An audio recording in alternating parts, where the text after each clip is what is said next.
एक बार एक शिकारी शिकार करने के लिए जंगल में पहुंचा। उसने अपने तीर पर बहुत ही खतरनाक जहर लगाया हुआ था और शिकार को निशाना बना करके उसने तीर को छोड़ा, लेकिन उसका तीर चूक गया और तीर एक पेड़ पर जा लगा। वह पेड़ बहुत ही हरा भरा और बहुत सारे तोते उस पेड़ पर रहते थे। जैसे ही वह जहरीला तीर उस पेड़ पर जाकर लगा, वह पेड़ धीरे धीरे सूखने लगा और उस पेड़ पर जो भी तोते रहते थे वह एक एक करके उस पेड़ को छोड़कर जाने लगे। उस बड़े से पेड़ के कोटर में एक बहुत ही बूढ़ा तोता रहता था, जो बहुत ही धर्मात्मा और अच्छे मन का था। सभी तोते उस पेड़ को छोड़कर जाने लगे थे, लेकिन वह बूढ़ा तोता जाता था, दाना लेकर के आता और उसी कोटर में आकर के बैठ जाता था, परंतु उस पेड़ को छोड़ने को तैयार नहीं था। बूढ़े तोते के साथियों ने कई बार आकर के उसे समझाया कि यह पेड़ सूख रहा है और किसी दिन गिर भी जाएगा, चलो किसी और पेड़ पर चल कर रहा जाए, परंतु वह बूढ़ा तोता वहां से जाने को तैयार नहीं हो रहा था। अब यह बात देवराज इंद्र तक पहुंची। उन्हें बताया गया कि एक तोता है, वह जिस पेड़ पर रहता है उस पेड़ पर एक जहरीला तीर लगने के कारण सूखने, गिरने और खत्म होने के कगार पर आ पहुंचा है। और एक बूढ़ा तोता अभी भी वहीं पर रह रहा है, वह दाना लेकर आता है और वहीं पर रहता है, जबकि उस जंगल में बहुत सारे पेड़ हैं, लेकिन वह उसी पेड़ पर रह रहा है।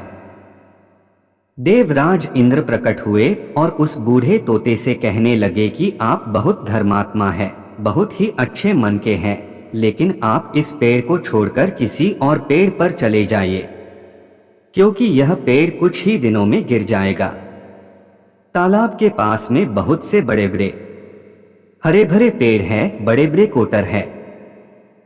उन पेड़ों पर फल भी लगे हुए हैं, उन्हें वहीं पर तोड़कर खा सकते हैं, परंतु यहां से आप चले जाएं। तोता बोला, माफ कीजिएगा, इस पेड़ ने मुझे जीवन दिया है, शिकारियों से मेरी रक्षा की है, हर मौसम में मेरे साथ रहा है। ये कोटर मेरा घर है, यहाँ मैं पला बढ़ा हूँ, इस पेड़ को मैं छोड़कर कैसे जा सकता हूँ? इस पर संकट आया है तो क्या मैं इसे छोड़कर चला जाऊं? मैं ऐसा कभी नहीं कर सकता। देवराज इंद्र तोते के इस बात से बहुत ही प्रसन्न हुए। उन्होंने तोते से कहा, मैं आपके इस बात से बहुत ही खुश हूं, मांगो जो आपको मांगना हो। उस बूढ़े तोते ने कहा, मुझे बस इतना मांगना है कि जिस पेड़ ने मुझे जन्म दिया, जहां मैं रहा पला बढ़ा, जिसे आप मेरी जन्मभूमि कह सकते हो, आप इसे फिर से वैसा ही हरा भरा कर दो जैसा यह था।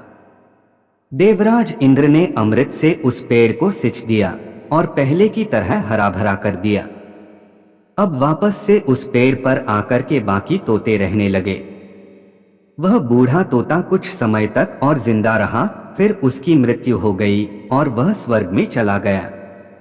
यह कहानी हमें सिखाती है कि जब भी किसी इंसान का बुरा दौर आता है तो इमोशनली वह टूटा हुआ होता है, उसे किसी के सहारे की जरूरत होती है, किसी की आवश्यकता होती है।